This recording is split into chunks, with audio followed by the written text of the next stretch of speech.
పాకిస్తాన్ ప్రభుత్వం వణుకుతోంది, పాకిస్తాన్ సైన్యం వణుకుతోంది, పాకిస్తాన్ ప్రజలు వణుకుతున్నారు. తీవ్రవాదులు మాత్రమే ఈ పరిస్థితిని క్యాష్ చేసుకోలేకపోయింది తమ ప్రభుత్వం, తమ సైన్యం అన్నటువంటి కడుపు మంటతో అప్పుడప్పుడు ఇలాంటి దుష్కృత్యాలకి పాల్పడే ప్రయత్నం చేస్తున్నారు.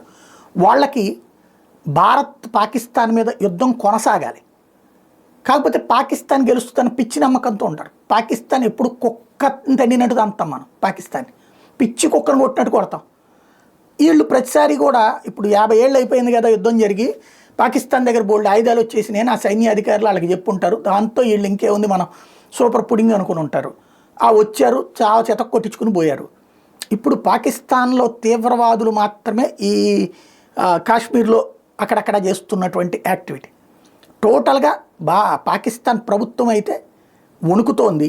అటు అణ్వాయుధాల ఇష్యూ అది పక్కన పెట్టేద్దాం, వాళ్ళ సైన్యానికి దమ్ము చాలట్లేదు, ధైర్యం చాలట్లేదు మళ్ళీ వెళ్ళమని. మొన్న ఆ సరిహద్దుల్లో అవేవి ఈ డ్రోన్స్ ఎగరేశారు కదా, అవి నిన్నటితో ఆగిపోయింది. అవతల పక్కనే ఎగరేస్తున్నారు, సరిహద్దు దాటించే ధైర్యం చేయట్లా.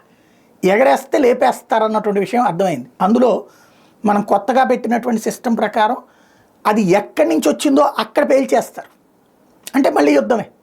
కాబట్టి ఆ తీవ్రవాదుల యొక్క ఒత్తిడితో పనిచేస్తున్నటువంటి సైన్యం, అక్కడ ఉన్నటువంటి జిహాదీ సైనిక సిబ్బంది కూడా ధైర్యం చాలట్లేదు సరిహద్దు దాటించి మన జోలికి రావడానికి. ఓవరాల్గా చూసుకుంటే యుద్ధం వాళ్ళు చేస్తే మనం చేస్తాం, ఆ యుద్ధాన్ని చేయించేలా తీవ్రవాదులు అక్కడ రెచ్చగొట్టే ప్రయత్నం చేస్తున్నారు. చేస్తే చస్తామన్న భయం అక్కడ పబ్లిక్లో ఉంది, అక్కడ ఉన్నట్టు సైన్యంలో ఉంది, అక్కడ ఉన్న ISIలో ఉంది, అక్కడ ఉన్న ప్రభుత్వంలో ఉంది. ఇది జరుగుతున్న తంతు.